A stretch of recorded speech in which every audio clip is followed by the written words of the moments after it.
Okay, so we're diving into some pretty heavy stuff today, folks. The murder of Brian Thompson. Yeah, this is a big one. Huge.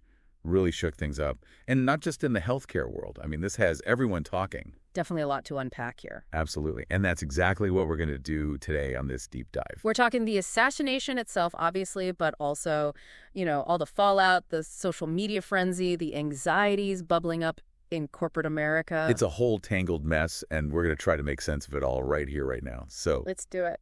let's start with the basics. December 4th, Brian Thompson, CEO of United Healthcare, Shot dead outside a Manhattan hotel. right in the middle of an investors meeting. I mean, talk about sending shockwaves. Yeah, the suspect, Luigi Mangione, was caught pretty quickly. Apparently his notebook was basically a manifesto against corporate greed, especially aimed at healthcare CEOs. I read that he even called these meetings parasitic bean counter conventions or something like that. Parasitic bean counter conventions. Yeah, that's pretty telling. It really highlights the level of resentment out there towards these executives. Yeah, they're seen as completely detached from the human cost of their decisions, just focused on profits. And then the NYPD bulletin adds another layer to this whole thing. Oh, yeah, the hit list. Exactly, warning of increased risk to healthcare execs.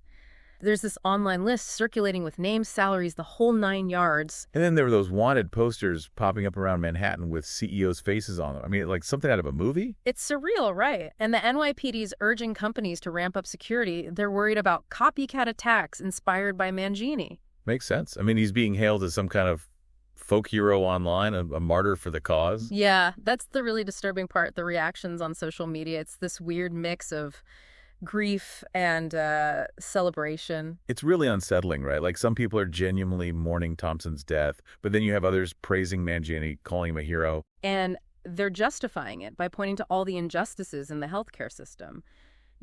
Sky-high costs, denied treatments, people going bankrupt. Yeah, there was that one Reddit comment that really stuck with me.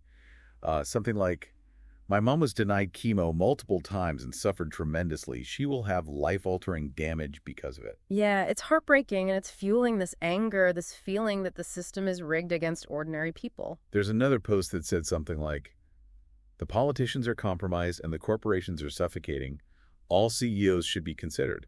Sucks when your government is bought by these CEOs who immediately impact the masses." Right, it's this sense of helplessness, like the system is beyond repair and violence is the only answer. But even if the system is broken, justifying violence like that raises some serious ethical questions. Absolutely. And here's where it gets even more complicated, because while some are applauding this violence, others are terrified. Yeah, they see it as a dangerous escalation, a sign that things are spiraling out of control. Right. And it's not just healthcare folks who are worried. Corporate America as a whole is on edge.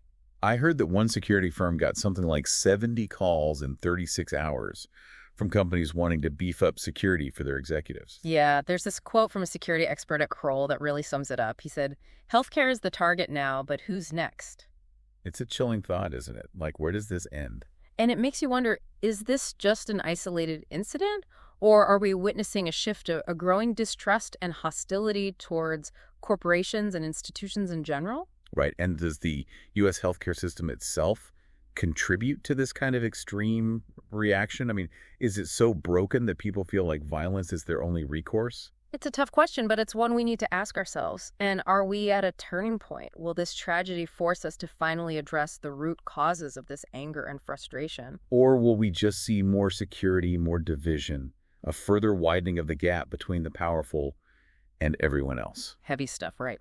No easy answers here, folks, but it's something we all need to be thinking about: the future of healthcare corporate security. Even the very fabric of our society is at stake. And that's something I think we can all agree on. Absolutely. So as you go about your day, think about these questions, grapple with them, talk about them with your friends and family, because this isn't just about Brian Thompson or healthcare. This is about all of us and the kind of world we want to live in. Couldn't have said it better myself. Well, that's our deep dive for today, folks. Stay safe out there and keep those critical thinking caps on. We'll see you next time. See ya.